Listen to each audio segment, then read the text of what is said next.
In this video, I'm going to discuss about measures of disease frequency or morbidity. So first, incidence. Incidence is the number of new cases of a disease that occur during a specified period of time divided by the number of people at risk of developing that disease during the same period of time. Prevalence, on the other hand, is the number of existing cases of a disease at a specific point in time divided by the total population at that point in time. However, there are several important differences between incidence and prevalence, so therefore it is very important if you are preparing for exam you understand those differences very clearly. Let's start with the first key difference, the numerator or the cases that are counted. In the incidence, we include only new cases in the numerator. This means that if a person already has the disease, that person is not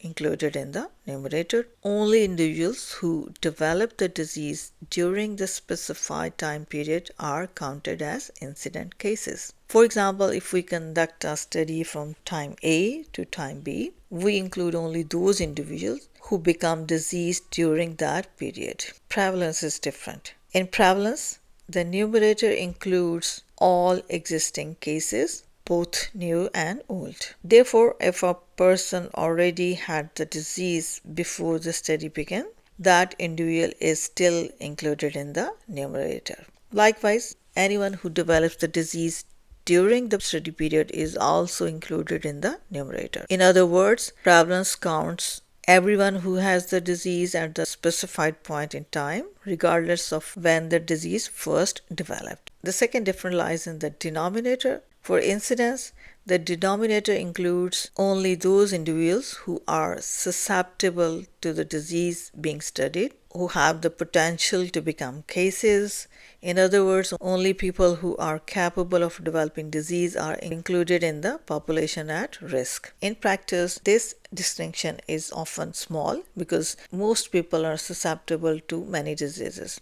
Therefore, the difference between the susceptible population and the total population may not significantly affect the calculations. However, from a technical standpoint, incidence should be calculated using only the population at risk. This becomes particularly important for vaccine preventable diseases. For example, when studying diseases such as rabies and measles, the susceptible population would include only individuals who have not been vaccinated. Because these diseases have highly effective vaccines, vaccinated individuals are unlikely to develop the disease and therefore should not be considered part of the population at risk. In contrast, the denominator for prevalence is the total population.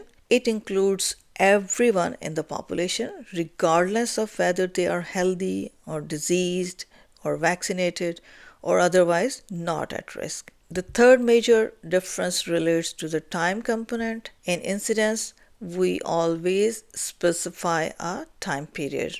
For example, from point A to point B or from January to December, we are interested in new cases that occur during that period. Prevalence, however, does not measure disease occurrence over a specified period of time. Instead, it measures disease status at a specific point in time. It tells us how many people have the disease at that particular moment. This distinction is important because it means that incidence is a rate, whereas prevalence is a proportion. Remember that a rate always includes a time component. A rate measures how quickly something happens over a specified period of time.